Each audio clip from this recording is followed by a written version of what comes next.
안녕하세요. 승리작전실 워런무이입니다. 오늘은 시장 분석 다음에 가장 중요한 소고점 분석에 대해서 아주 디테일하게 알아보는 시간을 가져보도록 하겠습니다. 단연컨대 어디에서도 오늘 제가 여러분께 알려드리는 것처럼 아주 디테일한 이 소고점 분석 방식은 어디에서 듣도 보지 못했을 겁니다. 설명이 굉장히 길어지는 관계로 두 화에 걸쳐서 저희가 하고 있는 소고점 분석에 대해서 여러분께 알려드릴 예정이니 꼭 2편 모두 보시기를 바랍니다. 보시는 분들 모두 이 방식을 취하여 좋은 성과가 나시길 바라고 동시에 이 정보가 되게 마음에 드셨다면 이 주위에 많이 공유해 주시기 바랍니다. 그리고 좋아요, 구독, 댓글은 저에게 큰 힘이 됩니다. 시작하겠습니다. 저희 승리의 작전실 워런부이가 지금까지 1편에서 3편, 그리고 오늘 이번이 4편이죠? 4, 5편이 소고점 분석이 될 텐데, 지금까지의 내용을 좀 간단하게 정리해보자면, 사업의 기본기인 첫 번째, 시장 분석을 통해서 시장이 말하는 상품이 뭔지 알게 됐고요. 그 상품의 타겟팅이 어딘지 알게 됐어요. 그리고 그 상품이 팔리는 시기도 알게 됐고요. 그 타겟팅이 왜 그거를 구매하게 됐는지, 왜 그걸 구매하는지, 환경 변화에 따른 니즈가 바뀌고 니즈에 따른 소고점 변화를 파악할 수 있었습니다. 이렇게 네 가지를 여러분들은 알게 되었습니다. 시장 분석을 통해서요. 그 다음 여러분들이 배우신 것은 마케팅 방식을 배웠죠. 광고 마케팅. 그리고 그 중에 여러 마케팅 중에 제가 알려드린 마케팅은 여러분들이 국정 다수에게 아주 빠르게 파급력 있게 퍼질 수 있는 마케팅. 동시에 여러분들이 돈을 내지 않아도 퍼포먼스가 제로가 되는 게 아니라 계속해서 성장해 나가는 마케팅 기법을 여러분께 소개해드렸습니다. 또한 이 마케팅 기법은 제2의 수익 구조로서도 만들어질 수도 있었고, 동시에 여러분께 유입을 시켜주는 채널로도 쓸 수 있었고, 그리고 마지막으로 판매 채널로도 이제 변화가 되는 마케팅 구조였습니다. 이제 오늘은 어쩜 시장 분석 다음으로 가장 중요한 소고점에 대해서 이야기해 보겠습니다. 소고점이란 그냥 쉽게 설명해서요. 어떤 제품이나 서비스를 갖고 소비자에게 흥미나 호기심을 느끼게 하는 그런 포인트라고 말씀드릴 수 있겠습니다. 단순하게 소비자가 느끼는 매력 포인트라고 정리할 수 있겠네요. 일단 먼저 여러분 소고점 분석 방식을 배우기 전에 이거부터 얘기해보죠. 소고점을 어디다 사용하는가? 여러분들이 이 소고점을 갖고 어디다가 적용해서 어떻게 사용하는가에 대해서 먼저 이야기를 해보죠. 첫 번째, 여러분이 더 좋은 제품을 소싱하거나 개발할 때 이 소고점은 사용이 됩니다. 여러분은 시장 분석을 통해서 어떤 상품이 언제 어떤 타겟팅에게 팔릴지 정확히 알게 됩니다. 이는 저희가 1, 2화에 걸쳐서 매우 자세하게 여러분께 알려드렸습니다. 다만 여러분은 언제 어떤 타겟팅에게 어떤 상품이 팔릴지는 알게 되었지만 이제 남은 건 이 상품을 그래서 어떻게 더 업그레이드해서 개발해 올 건지 소싱해 올 건지 그게 이제 중요해집니다. 물론 저희 강의를 통해서 여러분들은 그것을 알게 되겠죠. 어쨌든 이때 필요한 게 바로 소고점입니다. 소비자가 매력을 느끼는 포인트. 이것은 두 가지 요소로 이제 여러분들이 찾을 수 있지만 이는 좀 뒤에서 설명을 해드리겠습니다. 어쨌든 정리하자면 여러분은 이 소고점을 통해서 이제 그 타겟팅에게 정확히 소고점을 투영해서 개발해오고 아니면 혹은 소싱해 와서 이제 팔리는 시기에 갖다가 팔면 되게 됩니다. 자, 이제 소고점. 자, 이제 두 번째 소고점은 또 어디에 사용되느냐? 얘는 바로 마케팅 할 때입니다. 대다수의 셀러분들은 아쉽지만 소고점 분석도 시장 분석도 좀 대충이랄까요? 둥글러서 애초에 그걸 갖고 그 상품을 갖고 와서 파는 대상 자체가 날카롭지가 않습니다. 대충 그냥 20대부터 40대 여성 뭐 이런 식으로 둥그러져 있죠. 이것도 좀 이따가 좀 얘기를 해봅시다. 자세하게. 전 항상 저희 강의를 들으신 분들에게 항상 타겟팅은 굉장히 날카롭게, 특히 정교하게 잡으라고 얘기를 합니다. 이때 소고점 또한 굉장히 날카로워집니다. 되게 정교해져요. 그리고 이때 그 소고점은 마케팅 후킹 포인트가 되어줍니다.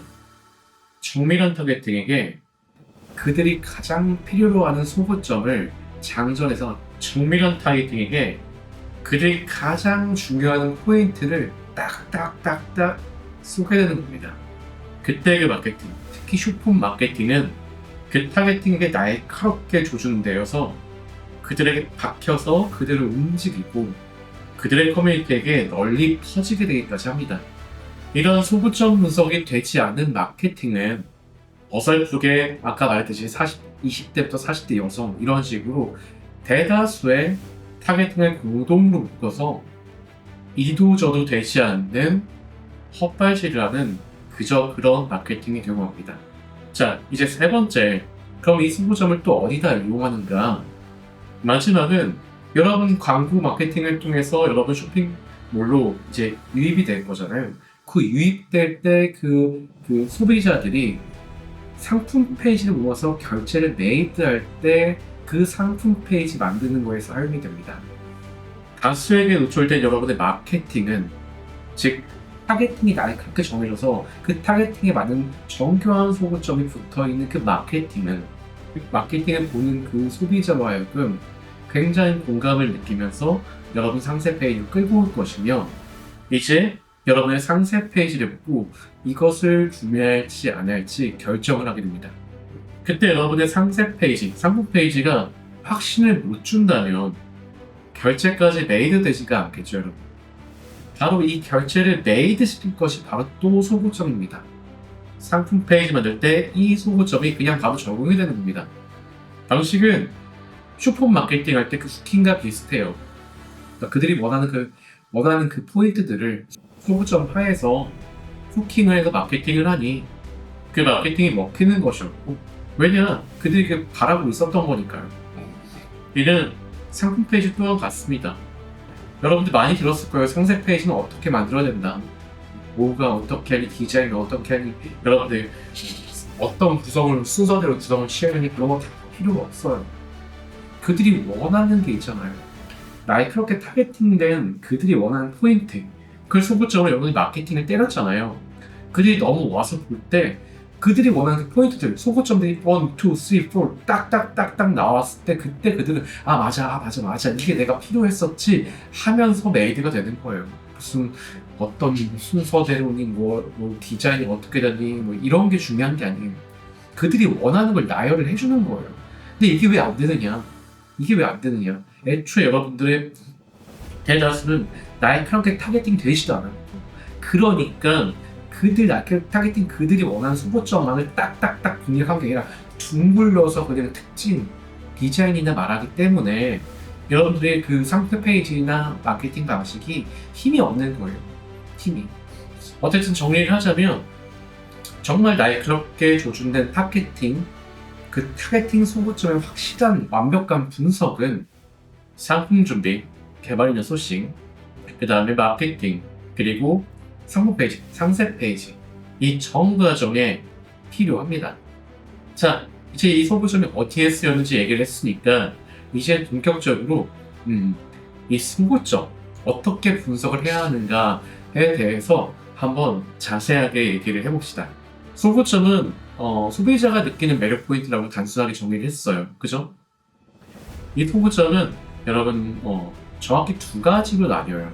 근데 이는 저희가 만든 용어라서 이게 확실한 게 딱 이거다라고 말씀드리기 뭐하지만 어쨌든 저희는 이렇게 정의를 합니다. 두 가지가 뭐냐면 첫 번째 환경적 소구점, 두 번째 경험적 소구점 이 두 가지로 이제 소구점이 나뉜다고 얘기를 해요. 저희는 첫 번째 환경적 소구점 얘는 타겟팅에 관련된 소구점을 말합니다. 판매 대상에 대한 것이고 그리고 그 대상, 그 타겟팅은 굉장히 세부화하는데도 쓰입니다. 두 번째 경험적 소구점을 말씀드렸죠. 이는 상품을 한 번이라도 경험해본 사람들이 느끼는 소구점입니다. 경험을 통해서 이건 좋더라, 이건 별로더라, 이건 불편하더라 이렇게 경험을 통해서 만들어진 소구점을 이야기합니다. 일단 하나하나 알아봅시다. 전에 1, 2화에서 알려드렸듯이 저희 강의에서는 시장 분석을 통해서 카테고리별로 연령별, 성별별로 순차적으로 시장 분석을 배워나갑니다. 그때 여성이면 여성, 남성이면 남성, 여러 카테고리 안에서 그렇게 연령별로 10대, 20대, 30대, 40대, 50대, 60대 순차적으로 분석한다고 한번 말씀을 드렸었습니다. 그리고 저희가 한번 예시도 보여드렸죠. 그때 기억나시나요? 이 편에서 저희가 이제 연령의 변화에 따라 환경이 변하고, 환경이 변하니까 필요한 니즈가 바뀌고, 니즈가 바뀌니까 소비자에 바뀌어서 그들이 구매하는 것들이 바뀌어 나가는 것들을 한번 보여드린 적 있습니다. 가구 인테리어 기억나시죠? 그때 한번 기억을 떠올려 봅시다. 가구 인테리어에서 20대는 접이식 매트리스가 메인으로 판매되는 키워드였죠. 30대는 패밀리 침대, 40대는 슈퍼 싱글 침대였습니다. 기억하시죠? 기억이 안 나시는 분을 위해서 저희가 한번 간단히 설명을 다시 한번 해드리겠습니다. 참고로 저희 강의 때 카테고리별, 연령별, 성별별로 순차적으로 배우면서 진짜 남자와 여자, 인생사를 들여다볼 수 있게 된다고 말씀드린 적이 있었습니다. 정말 농담이 아닙니다. 이렇게 카테고리 안에서, 다양한 카테고리 안에서 남성, 여성, 연령을 순차적으로 10대, 20대, 30대, 50대, 60대 이렇게 분석을 해나가면은 진짜 그냥 한 인생, 여성의 인생, 남성의 인생이 눈에 그려집니다. 저희는 항상 수업 시간에 이걸 얘기해요. 저희가 순차적으로 올라가면서 시장 분석을 한다고 했잖아요. 10대에서 20대, 20대, 30대, 30대, 40대, 40대, 50대, 50대, 60대. 저는 그때마다 이 질문을 합니다. 뭐가 바뀌었죠? 뭐가 바뀌었죠? 10대에서 20대, 10대 끝났어. 20대 분석할 거야. 그럼 20대 분석할 때는 항상 뭔가요? 뭐가 바뀌었죠? 20대 끝났어. 30대 분석해. 그럼 그때 또 물어봅니다. 뭐가 바뀌었죠? 자, 20대 여성 한번 말해봅시다. 20대 여성이요. 무엇이 바뀌었죠? 10대에서 20대 딱 바뀐 게 뭐가 바뀌었죠? 첫 번째, 대학생이 되어서 이제 지방에 있으신 분은 서울 와서 자취를 하게 되죠. 단 돈이 많지 않겠죠. 아직 학생이니까 알바나 아니면 집에서 지원을 받거나 해서 작은 원룸일 테고, 원룸인 환경이니까 아무래도 집이 좁다 보니까 들어갈 수 있는 가구는 한정돼 있겠죠. 그리고 공간 활용이 잘 돼야 될 것 같아요. 가구들이. 왜냐면 공간이 좁으니까. 그렇죠? 근데 두 번째 20대 변화를 생각해 보면은 이제 자유를 느낄 때잖아요. 10대 이제 부모님 안에서 항상 이렇게, 아니면 학교 안에서 선생님한테 시키는 것만 하다가 이제 자유를 만끽할 나이죠. 그렇죠? 사고 싶은 거를 이제 주도적으로 사게 되고, 세 번째 이제 이성 친구 만나고 싶으니까 메모를 갖게 되는 게 다시 한번 있겠고요. 네 번째 또 어떤 환경이 바뀔까요? 대학교를 졸업하면은 여러분들 사회초년생이 되겠죠. 이제 취직을 해서 돈을 벌게 됩니다. 하지만 그 돈이 막 크지는 않겠지만 그래서 지금껏 제가 사고 싶었던 것을 구매할 수는 어느 정도 여력은 되겠죠. 하지만 아직 가성비를 보겠죠. 네, 다섯 번째, 여성적 키워드로는 디자인과 브랜드를 추구한다가 있겠습니다. 단 앞서 얘기했듯이 아직 충분한 돈이 있지 않으니까 가성비의 브랜드를 추구하는 경향이 있겠죠. 자, 다시 생각해봅시다. 위에서 20대는 가구 인테리어에서 접이식 매트리스가 메인 키워드였죠. 기억나시죠? 그럼 우리가 지금 방금 말한 그 5개의 20대 환경 변화를 한번 접목시켜서 생각을 해봅시다. 그러면서 왜를 한번 찾아봅시다. 왜? 20대 여성의 환경적인 변화는 저 위에 첫 번째 얘기했던 거, 원룸을 갖게 됐고, 이제 그 공간이 작으니까 정말 필요한 가구, 그리고 이제 공간이 작으니까 좀 공간 활용이 잘 되는 가구들을 구매하겠죠. 그러니까 그 환경이 그러니 키워드에서 메인으로 팔렸던 그 침대가 바로 접이식 매트리스가 되는 것입니다. 딱 유추가 되시죠, 이제? 자, 이제 30대로 넘어갑시다. 30대. 뭐가 바뀌었죠? 30대는 패밀리 침대가 메인으로 팔리는 이제 침대의 키워드였어요. 기억나시죠? 뭐가 바뀌었길래, 어떤 환경이 바뀌었길래 이 키워드가 다시 볼게요. 자, 생각해봅시다. 20대에서 30대 변화된 환경. 첫 번째, 결혼, 출산, 육아가 있겠습니다. 그 중에 육아는 가장 파워풀한 키워드입니다. 모든 중심이 I가 되겠죠. 두 번째, 남녀 결합으로 이제 수익이 더 커집니다. 각자 벌던 게 이제 결혼해서 수익이 더 커지겠죠. 그리고 결혼을 하니까 이제는 원룸만 있던 집이 아니라 뭐 투룸 이런 식으로 거실이 있는 집으로 이사를 가게 됩니다. 더 큰 집이 되죠. 그렇죠? 세 번째, 차량이 대부분 생길 겁니다. 대부분 남성들은 차량을 구매하고 있기 때문에 이제 여성 또한 가족이 됐으니까 차량을 갖게 됩니다. 차량을 갖게 된다는 뜻은 그저 그냥 이동수단을 확보해서 끝나는 게 아니라 수납할 수 있는 이동 공간이 생겼다는 말이 됩니다. 그 예로 30대는 이제 캠핑 용품들이 되게 다양해집니다. 왜? 그걸 이제 갖고 다닐 수 있게 됐거든요. 쉽게. 네 번째, 아이를 한번 생각해보죠. 근로출산 인구에서 제일 중요한 아이니까 아이가 나이가 어떻게 될까요? 영유아부터 10살이겠죠. 그렇죠? 영유아부터 10살일 겁니다. 초등학교 저학년까지 되겠죠. 다섯 번째, 여성의 키워드는 역시나 이제 디자인과 브랜드가 있겠습니다. 그리고 이제 아직까지 돈은 완벽하게 크지 않을 수 있으니까 가성비가 이때도 좀 들어갈 것 같습니다. 자, 이제 다시 돌아와서 생각해 봅시다. 30대 여성의 가구 인테리어에서 메인 판매 키워드가 뭐였죠? 페미니즘인데. 자, 그럼 환경 변화에 맞춰서 다시 생각해 봅시다. 바로 저기 왜일까요? 왜 이게 메인 키워드가 됐을까요? 저기 1번에서 얘기한 30대 여성의 이제 환경 변화에서 가장 중요한 건 결혼 출산 육아가 됐기 때문에 이제 앞서서 20대에서 이제 수납 공간이 필요하고 이런 환경 변화 다르게 이제 패밀리 침대가 메인이 되게 된 것입니다. 환경 변화니까 필요한 게 바뀌고 필요한 게 바뀌니까 수요점을 바뀌고 수요점이 바뀌니까 구매하는 제품이 달라집니다. 자, 40대를 봅시다. 40대에서는 메인 키워드가 뭐였죠? 가장 많이 상위에 있었던 거? 슈퍼싱글입니다. 다시 왜인지 찾아볼까요? 40대의 환경 변화부터 생각을 해봅시다. 첫 번째, 경제적으로도 많이 올라가게 됩니다. 집도 당연히 더 커질 수 있겠죠. 두 번째, 이제 아이들이 영유아가 아닙니다. 아까 30대가 영유아부터 이제 초등학교 저학년 10살까지였는데 이제 초등학교 이제 5학년부터 이제 대학생까지가 이제 아이의 나이가 되겠죠.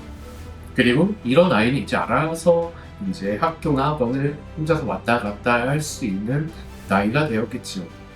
그것 때문에 실예로 40대 여성은 취미생활이 굉장히 많이 늘어납니다. 왜요? 여가 시간이 많이 늘어났기 때문이죠. 환경 변화에 따라서.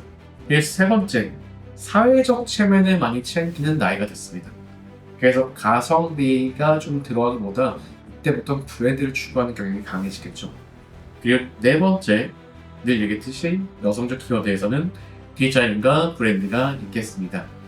자, 다시 봅시다. 40대에서는 왜 슈퍼싱글 침대일까요? 전 이번의 환경 변화가 그 답이 되겠죠. 아이가 이제 초등학교 5학년부터 이제 20살이에요. 남자애들 같은 경우 키가 커지겠죠. 그리고 그 친구들은 이제부터 공부를 위해서 혼자 밤을 쓰기 시작합니다. 그래서 이들에게 이제 이들이 성장하는 이 몸이 커진 이들을 위한 슈퍼 싱글 침대가 그래서 등장하게 된 것입니다. 여러분 감이 좀 오시나요 요새? 여러분들이 침대를 파시는 분들이고 40대 여성을 타겟팅으로 슈퍼 싱글 침대를 팔고 싶다고 생각을 해봐요.